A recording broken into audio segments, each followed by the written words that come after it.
Hello, hello, j'espère que vous allez bien. Dernière vidéo de l'année, malade. Je finis cette année malade. Écoute, c'est un signe, hein, c'est peut-être le signe qu'il faut que je prenne plus soin de moi.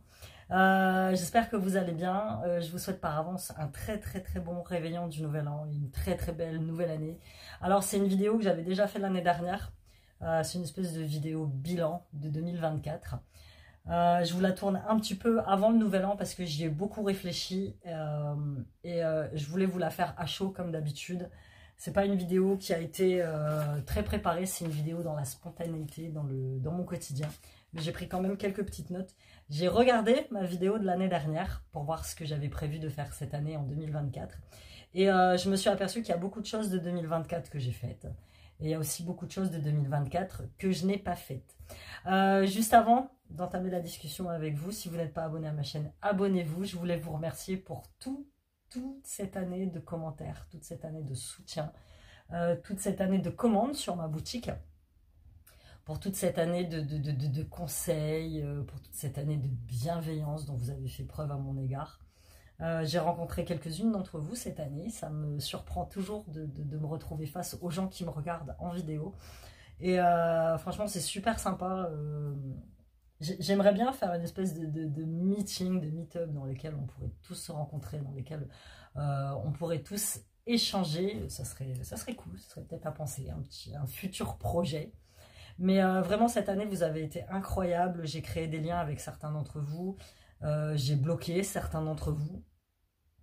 Parce que cette année, c'était une année où j'avais décidé de... Et je vais continuer dans ce sens-là. C'est une année où j'avais décidé voilà, d'enlever tout ce qui était toxique et négatif dans ma vie. C'est une année où je me suis beaucoup pris la tête, surtout avec moi-même. C'est même pas avec les autres, c'est vraiment avec moi-même. Mais ça a été aussi une année merveilleuse parce que j'ai accompli des choses dont je ne me croyais pas capable. Et donc pour tout ça, je voulais vous remercier, vraiment. Je voulais vous remercier d'être tous les jours plus nombreux dans ma communauté, de me suivre partout, sur Instagram, sur TikTok. Pas sur Facebook, je ne suis pas sur Facebook. C'est un média, dites-moi vous si vous êtes beaucoup sur Facebook, mais moi c'est un média social que j'utilise quasiment pas. Je trouve qu'il y a trop de trucs sur Facebook qui font que je me suis complètement désintéressée de ce média, malgré d'avoir commencé par là il y a quelques années. Je suis beaucoup plus sur Instagram, donc si vous voulez communiquer avec moi, c'est sur Insta. Tous les liens sont en barre d'informations de toute façon. Donc voilà, écoutez, 2024, quelle année. Une année très forte en émotions, très riche en expériences, très riche en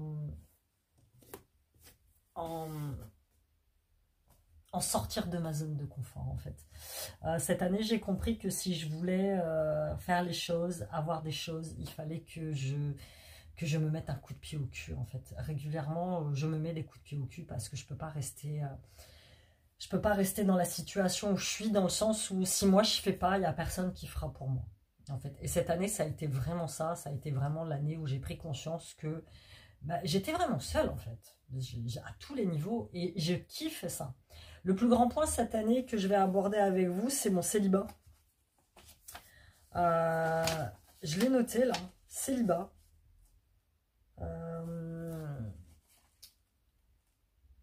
J'ai beaucoup réfléchi, j'ai beaucoup de gens autour de moi qui ah Amy, t'es jeune, t'es belle, faut pas rester célibataire, c'est dommage, tu te gâches, c'est dommage de priver un homme de toi. Enfin voilà, j'ai eu tout ça moi cette année, que ce soit au travers des abonnés, que ce soit dans ma famille. Mais j'ai fait quelques rencontres cette année en 2024, et en fait ce sont des rencontres qui m'ont permis de comprendre que j'étais mieux toute seule. Parce que c'est des rencontres qui n'étaient pas dignes de moi, c'est des rencontres avec des hommes qui étaient vraiment pas du tout synchro avec ce que je voulais, qui n'étaient pas du tout dans mes valeurs, qui étaient pas... Je pense que je dégage encore quelque chose qui fait que j'attire à moi des gens qui sont pas bons pour moi. Et surtout au niveau sentimental. Moi, je suis une ancienne dépendante affective. Je suis une ancienne sacrifiée. C'est-à-dire que pendant des années, j'ai tout fait pour que tout le monde soit bien. Je pensais à tout le monde au lieu de penser à moi.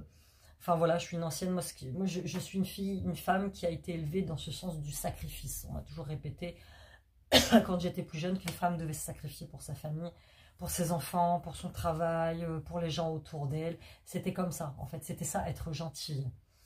Mais cette année, j'ai compris que moi, être gentil, ça ne m'amenait rien du tout. Au contraire, ça m'a amené beaucoup de gens qui ont profité de ma gueule. Et ça m'a amené beaucoup de gens qui se sont moqués de moi. Et beaucoup de gens qui, finalement, une fois que moi, j'avais besoin... tu vois, un exemple tout bête. Là, je suis malade, je suis en pleine crève. Bah, si je veux me soigner, c'est à moi d'aller à la pharmacie. J'ai personne autour de moi, même s'ils savent que je suis malade, qui va prendre son téléphone et qui va me dire, bah Amy, si tu veux, on va te chercher des médocs. Il n'y a personne. Tu vois, c'est triste, hein, mais c'est la réalité. Il y a beaucoup. J'ai communiqué cette année, en 2024, j'ai posté beaucoup de réels sur le célibat, sur la solitude, et j'ai beaucoup de gens qui m'ont envoyé des messages pour me dire, Amy, on vit la même chose en fait. On vit la même chose. On a passé toute notre vie à être là pour les autres, parce qu'on a été élevés comme ça. Et nous, ces autres nous laissent tomber, nous ont laissé tomber, ou voilà, on a divorcé, et maintenant on est seul, et quand on a besoin, il n'y a personne. Et les gens maintenant, c'est beaucoup les gens de ma génération, les 40, 45 ans, 50 ans, qui se rendent compte que finalement, on a passé des années à se sacrifier pour des gens qui n'en valaient pas la peine, et surtout des gens qui ne sont plus là pour nous. Et ça a été un constat quand même qui m'a percuté cette année. Et je me suis dit stop. Je me suis dit que c'était fini.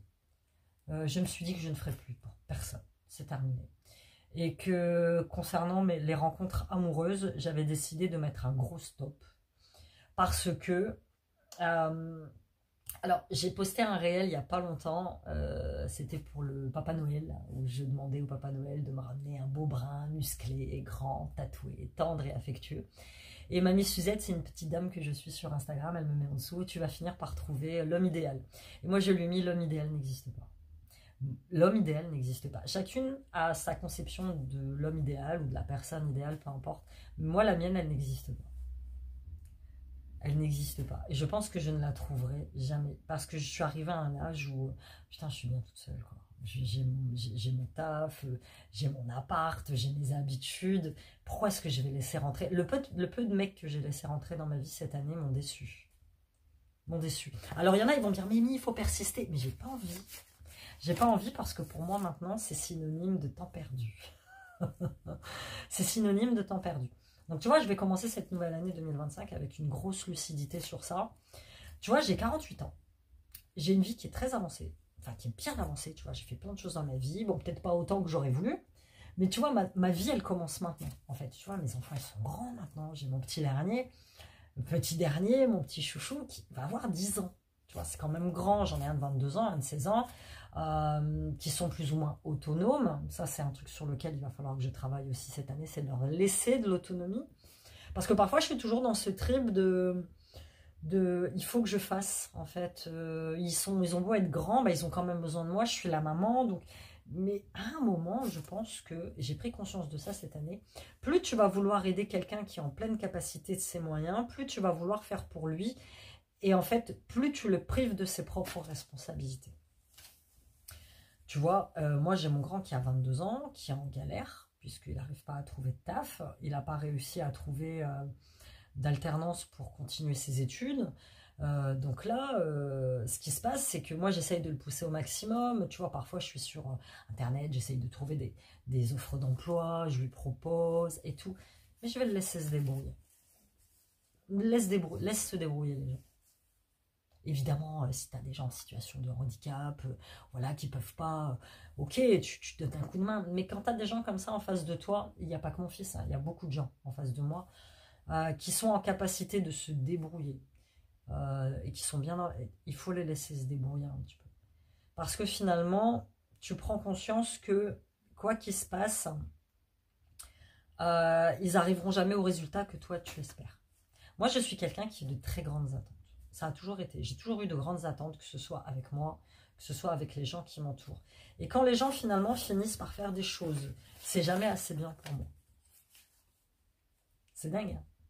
C'est quelque chose sur lequel je travaille. J'essaye d'être beaucoup plus tolérante maintenant.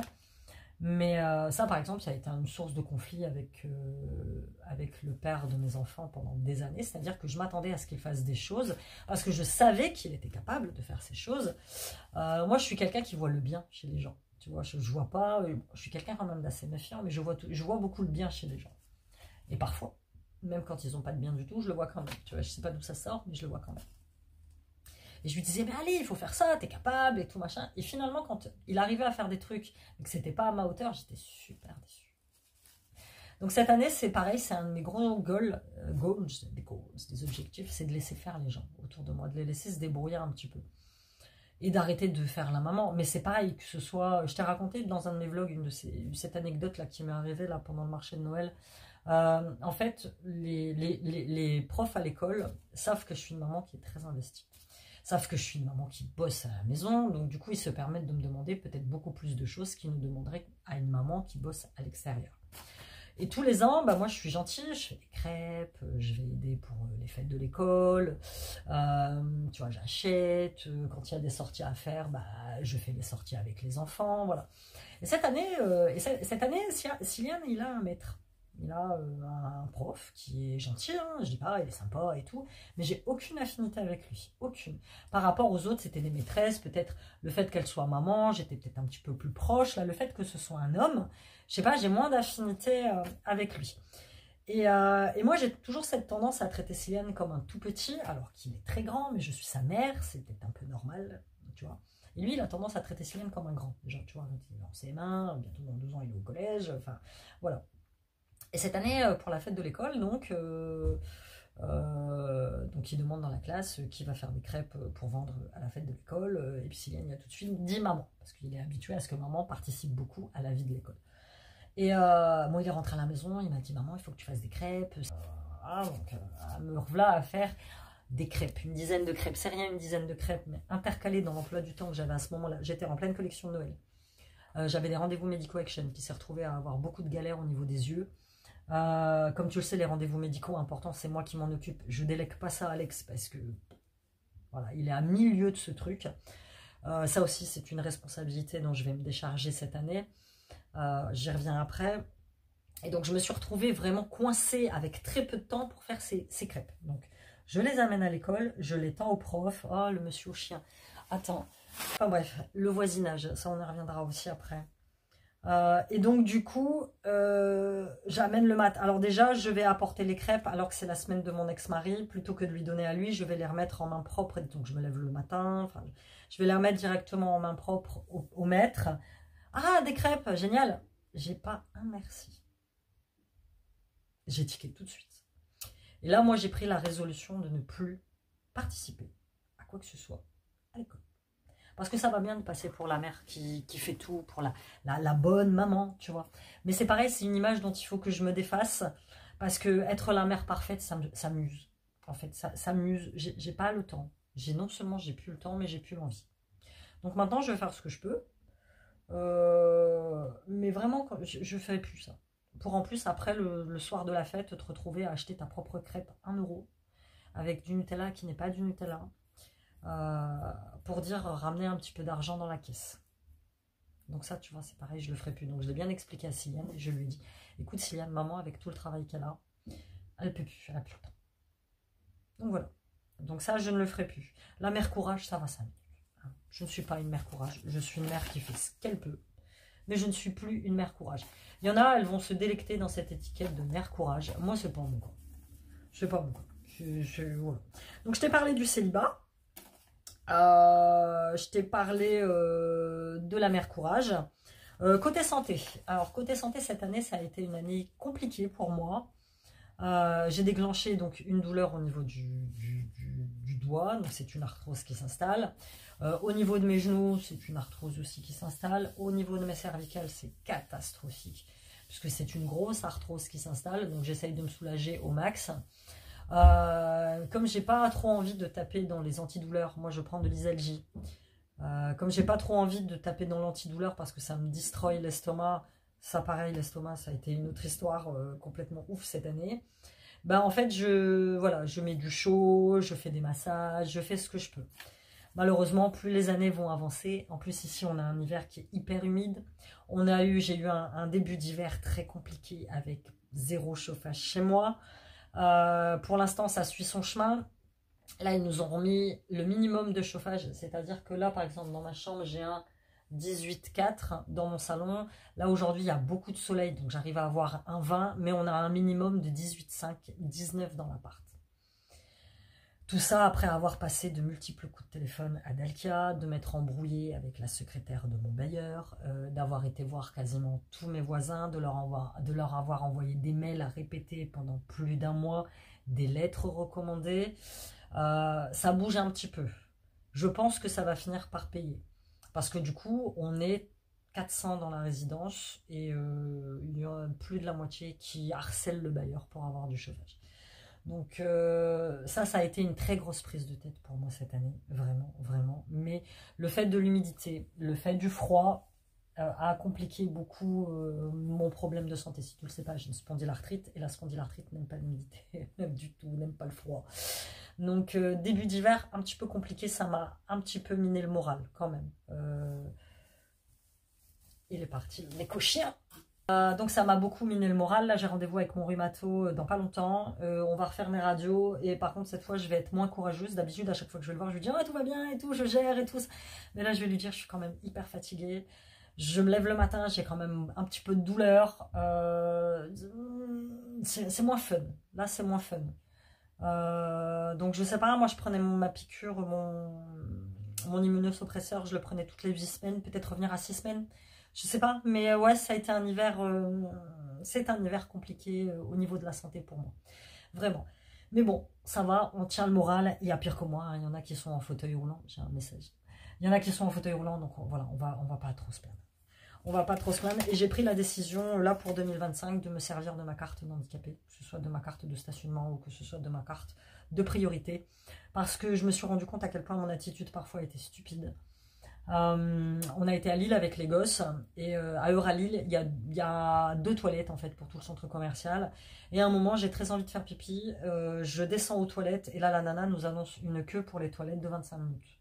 J'attends, je dis putain je suis debout, je suis fatiguée, je suis pas très bien, voilà quoi, et là il y en a une, elle passe devant nous. Elle avait sa carte handicapée. Je suis handicapée, je passe devant tout le monde. Et puis, tu as la nana qui gérait les chiottes qui dit « Oui, madame, bien sûr, vous êtes prioritaire. Allez-y, allez-y. » Moi, ça fait 15 minutes que j'attends. Et dans ma tête, je me dis « Amy, mais putain, mais pourquoi quoi? Mais pourquoi? Pourquoi tu fais ça? Tu as le droit. Tu as le droit. Même si ça ne se voit pas, tu as le droit de faire ça. De passer en priorité devant les gens. » Donc j'interpelle la petite dame, je fais excusez-moi, je lui fais moi aussi j'ai une carte de priorité, je suis handicapée, je peux. Elle me dit oui bien sûr madame, pourquoi vous ne l'avez pas sorti avant? Plus jamais je le ferai ça. Plus jamais je le ferai. Parfois je me surprends à errer dans un parking pendant 20 minutes, à chercher une place, alors qu'il y a 3 places handicapées qui m'attendent.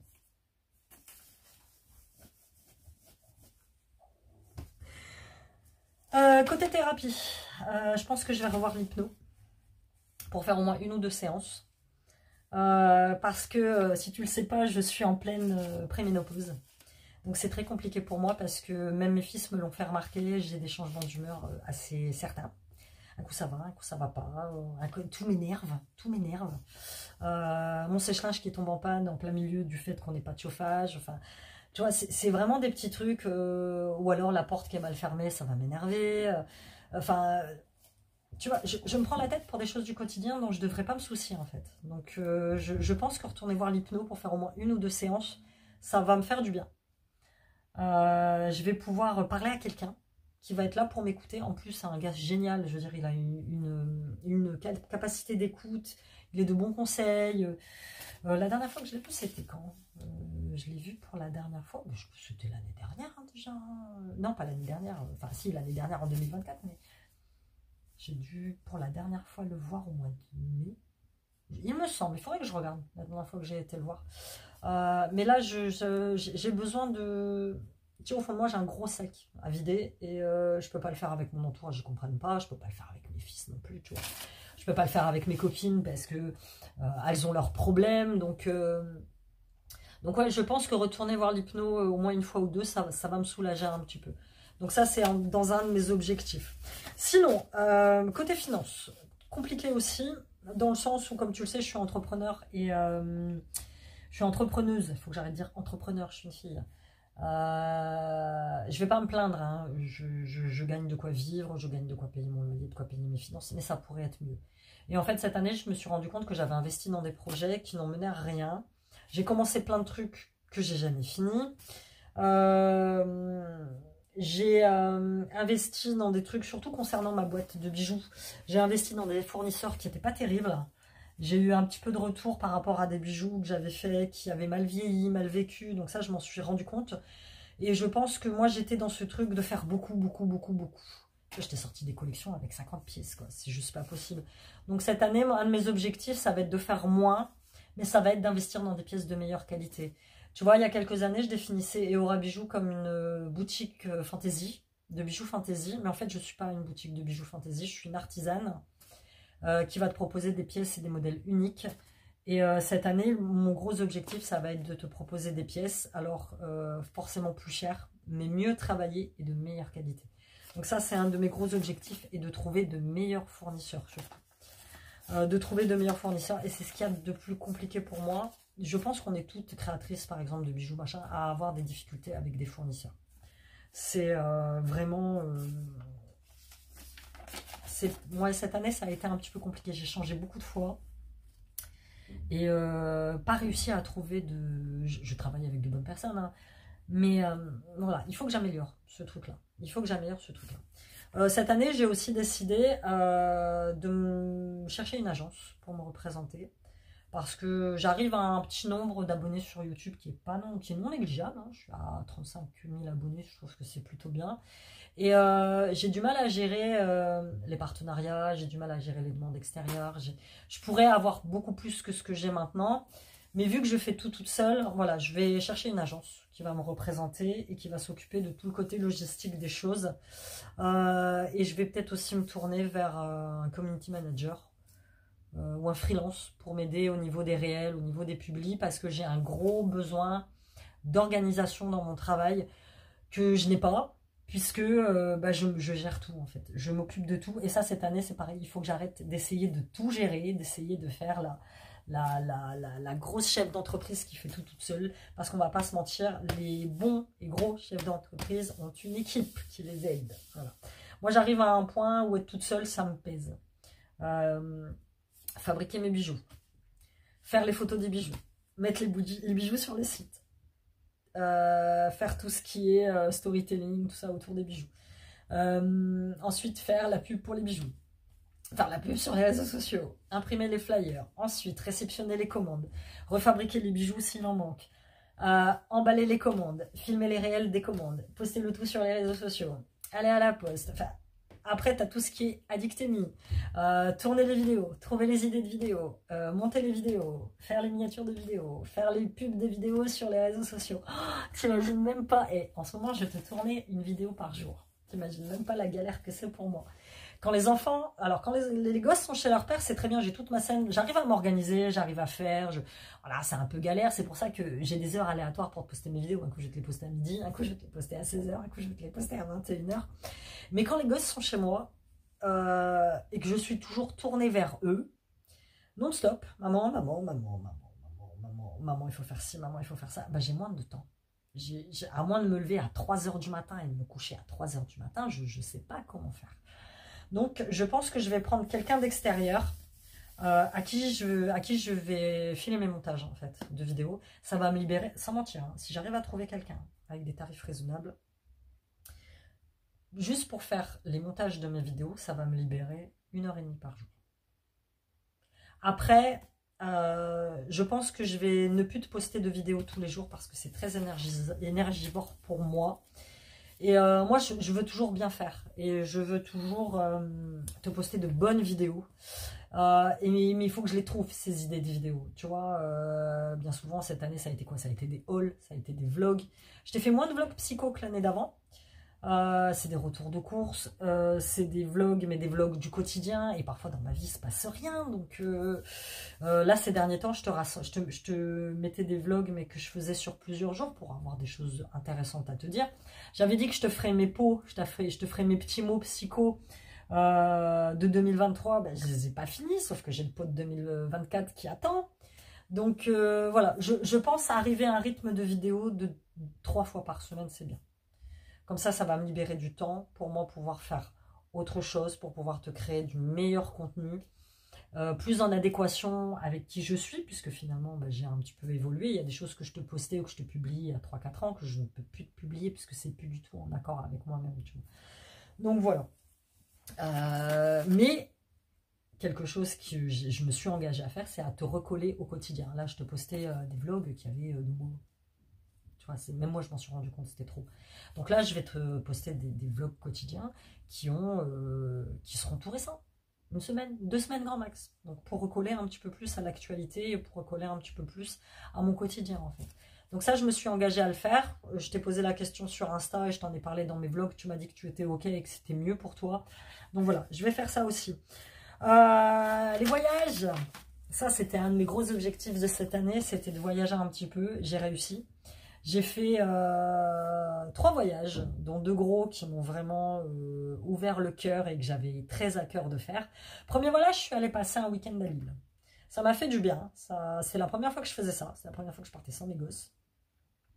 Donc j'ai fait ça, j'ai pris mes petites affaires, j'ai pris un booking et je suis allée passer 3 jours à Lille. Je suis arrivée le vendredi, je suis partie le lundi matin, c'était cool. J'ai fait un peu de créa de contenu, je me suis retrouvée un petit peu moi-même. Voilà, je suis allée contre mes peurs. C'est la première fois que je faisais ça. Et franchement, c'était top. Ensuite, cet été, j'ai pu emmener pour la première fois mes gosses en vacances. Donc, on n'est pas parti longtemps. Hein. On est parti pareil. Quand est-ce qu'on est parti? Un mercredi, je crois. Non, on n'est pas parti un mercredi. On est parti un vendredi. Non, on est parti un dimanche matin. On est parti un dimanche matin et on est revenu un mercredi. On est allé passer quelques jours à Berck. Pareil, j'ai loué une petite maison qui était juste à côté de la plage. C'était fort sympathique. Bon, le temps, c'était pas ça. Mais on s'est retrouvés en famille, c'était cool. C'est la première fois que je le faisais. Et je voulais démontrer à mes fils et me démontrer à moi-même que j'étais capable de faire ça. Donc ça, c'était plutôt cool et ça m'a donné envie de le refaire. Ensuite, je suis partie passer une semaine au Portugal chez mes parents. Ça faisait 14 ans que j'avais pas mis les pieds dans mon village au Portugal. J'ai été super contente. Ah, c'était un voyage magnifique. J'appréhendais de passer une semaine avec mes parents, je t'avouerai. Mais ça s'est très bien passé. J'ai revu de la famille là-bas que j'avais pas vu depuis longtemps. J'ai repris contact avec mes racines, ça me manquait énormément. J'ai revu mes montagnes, tout est beau au Portugal, tout est beau. Là, je me suis vraiment rendu compte que c'est un pays merveilleux et que plutôt que plus tard d'aller vivre à Ibiza, je pense que je vais retourner vivre au Portugal et je vais retourner vivre dans mon bled en fait. Il n'y a personne, c'est pas grave. Après, je dis pas de vivre toute l'année, mais c'est tellement réconfortant. J'ai pris un gros bol, j'ai rechargé mes batteries, c'était cool. Mais c'était cool. Et en plus, la wifi est très bonne là-bas, donc ça c'est plutôt bien. Ensuite, je suis partie passer mon anniversaire à Lisbonne. Comme j'avais personne avec qui fêter mon anniversaire cette année, mes gosses étaient chez leur père, j'avais pas envie de le fêter avec mes parents, j'avais pas envie de voir qui que ce soit, j'avais envie d'avoir une petite coupure. Donc je suis retournée à Lisbonne. J'ai passé 3 jours à Lisbonne pour mon anniversaire, c'est pareil, le temps c'était pas ça. Mais franchement, même si à travers les vlogs, je t'ai donné l'impression de ne pas avoir apprécié mon séjour, avec le recul, j'ai beaucoup apprécié mon séjour. Lisbonne est une ville magnifique, je ne pourrais pas y vivre, c'est pas possible. Déjà parce que c'est excessivement cher, parce qu'il y a excessivement de monde. Et là, je me suis rendu compte dans ma vie que j'avais besoin de calme, vraiment. Après, je vais y retourner. Hein. Là, 2025, j'ai envie d'y retourner et j'ai envie de partir à Porto. Porto, c'est plus dans le nord, c'est plus de mon côté, ce sera plus, je pense, mon truc, vraiment. Donc Porto cette année, Porto cette année, j'avais dit, attends, qu'est-ce que j'avais dit je sais pas, j'avais dit voyager, Porto, ah oui, puis j'ai très envie d'emmener Céliane manger des pizzas à Rome. J'ai très envie d'aller à Rome, j'ai très envie d'aller au Vatican, j'ai très envie de visiter la place Saint-Marc, j'ai très envie de voir ce merveilleux pays qui est l'Italie. J'ai très envie d'aller au Colisée de Rome. Et j'ai très envie de voir le pape.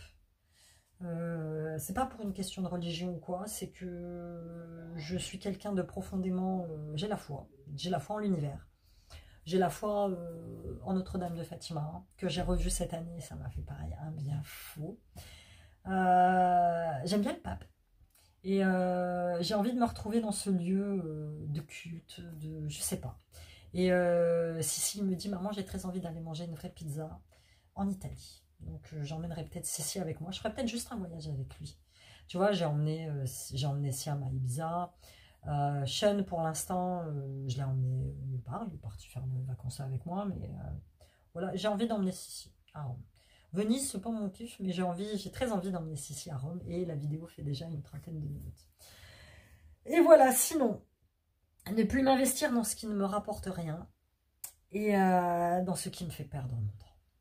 J'ai plus envie de perdre mon temps avec qui que ce soit, avec des actions qui ne me rapportent pas. J'ai très envie de me rapprocher de personnes qui ont les mêmes idéaux que moi, qui pensent exactement comme moi, qui veulent évoluer dans leur vie. J'ai très envie cette année de faire ce qu'il faut pour que tout aille bien dans ma vie. J'ai très envie de ne plus me prendre la tête, surtout vis-à-vis de mes parents. Cette année, j'ai beaucoup culpabilisé de ne pas être la fille parfaite qu'ils s'attendaient à avoir. 2025, je ne culpabiliserai plus parce que je suis moi, en fait. Je suis pleinement moi. Donc, je ne sais pas ce qui va se passer cette année, mais voilà, je vais avancer petit pas par petit pas. Je vais faire le mieux pour moi. Je vais continuer à bien travailler. Je vais continuer à faire ce qu'il faut. Je vais continuer à m'ultra protéger de l'extérieur parce que l'extérieur est ultra négatif pour moi. C'est pour ça que je regarde plus du tout la télé. Je regarde plus les infos. Je m'en fous. Franchement, j'ai de la tristesse pour tout ce qui se passe dans le monde, les gens qui meurent, mais voilà, je regarde plus. Je regarde plus. C'est trop, ça me mine trop. Ça me mine trop le moral. Ça me mine trop le moral. Donc, je vais re-rentrer dans ma grotte. Je suis en train de me demander si, dû à tous les problèmes de chauffage, les problèmes de voisins, de toute façon, quoi qu'il se passe, si je redéménage en appartement, de toute façon, ce sera le même sketch. Tu auras toujours quelqu'un pour te faire chier. Tu auras toujours quelqu'un qui claquera les choses. Voilà. Donc, je pense que je vais... je ne sais pas si je vais déménager ou quoi cette année. J'en sais rien, en fait. Mais ce que j'aimerais, c'est une petite maison tranquille à la campagne. Pas très loin de la ville, hein, évidemment, pour que mes fils puissent avoir leur vie normale, en fait. Mais là c'était trop. C'est trop. Et en ce moment, j'ai la voisine du dessus qui gueule tout le temps. Pourtant, je suis quelqu'un de sympa. Hein. Mais là, c'est pareil. J'ai dit que j'allais arrêter d'être sympa. Donc, j'ai envoyé un mail à mon bailleur. En disant que voilà, j'étais fortement perturbée par le voisinage. On va voir ce que ça donne. J'en ai plus rien à faire. De ce que les gens pensent ou peuvent, je m'en fous. J'en ai marre d'être la voisine sympa qui est déjà rien. Donc, je vais finir mon année sur ça. J'espère que pour toi, 2025, ça va être bon. Je commence cette année avec, je vais pas dire plein d'espoir ou plein d'objectifs. Je vais commencer cette année comme j'ai fini celle-là. C'est-à-dire dans ma lancée. Continuer à faire ce qu'il faut. Avoir une bonne hygiène de vie. Avoir une bonne discipline. Lire, parce que j'ai pas assez lu cette année. Si, je me suis enfilé toute la collection des Harry Potter. Il m'en reste un, il me reste l'enfant maudit que j'ai pas encore commencé, mais il faut que je le fasse. Apprendre, toujours apprendre. Des projets que j'avais initiés en 2024 qu'il faut que je finisse là. Donc attends-toi à avoir plein de nouveautés. J'aimerais transformer Eora pour qu'elle ne soit plus que Eora Bijoux, mais qu'elle soit Eora Studio. Pour faire plein de choses, tu vois. Pour faire plein de choses. Ça va être génial. Faire de belles collaborations, faire de belles rencontres, respirer, prendre soin de moi. Et voilà. Passer une année 2025, une année de confirmation, où j'ai initié plein de choses en 2024, mais en 2025, je veux avoir la confirmation de tout ce que j'ai fait, et être épanouie, et arrêter de me prendre la tête, lâcher prise, quoi. Arrêter de me prendre la tête pour plein de choses. Mais il y a une chose qui est géniale, dont je me suis rendu compte, c'est que j'avais oublié la date de mon divorce. La dernière fois, je sais plus ce que je fais, je regarde et puis je dis, putain, il y a quelque chose qui arrive là fin décembre, mais je sais pas ce que c'est, mais c'est quelque chose qui est important. Donc je feuillette mon agenda et tout, puis je vois, j'ai rien noté. Et là, je me rends compte dans ma tête, je me rends compte que, putain, le 28 décembre, c'était l'anniversaire de mon divorce, 3 ans de divorce. L'année dernière, j'avais mis un post sur Insta où j'avais mis Happy Divorce Day, tu vois. Et cette année, je me suis rendu compte que j'avais oublié la date. Et ça, c'est génial. Parce que ça veut dire que je suis guérie. Ça veut dire que cet événement ne m'impacte plus. Et ça veut dire que c'est un événement, évidemment, que je n'oublierai pas. Mais c'est un événement qui a marqué le début de ma liberté. Et là, I'm free complètement, quoi. Je suis complètement libre. Et ça c'est génial. Autant l'année dernière, je te disais que, voilà, avec l'ex, c'était compliqué parce que j'avais quand même encore... Et puis, plus du tout. Et ça, c'est exceptionnel. Il a fallu 3 ans complets pour m'en remettre. Mais j'en suis remise. Et ça, c'est un gros point positif de cette fin d'année, vraiment. Et voilà quoi. Et la vie est belle et que cette année 2025 va bien se passer. Je ne sais pas ce qui m'attend, mais je suis prête. Voilà. J'espère que pour toi aussi, cette année 2025 va être lumineuse. J'espère que tu vas réaliser tous tes rêves. J'espère que tu vas être en bonne santé. J'espère que tu vas être aimé de qui tu veux être aimé. Et surtout, j'espère que tu feras le meilleur choix pour toi, principalement. Voilà, c'était tout pour cette vidéo, qui n'est pas une vidéo d'intention pour 2025. C'est pas une des résolutions, c'est pas tout ça. Mais j'espère que tu l'as apprécié. Donne-moi toi ton ressenti dans les commentaires. Et on se retrouve très bientôt pour une nouvelle vidéo. Plein de bisous à toi et encore très bonne année 2025. Ou très bon réveillon. Bisous.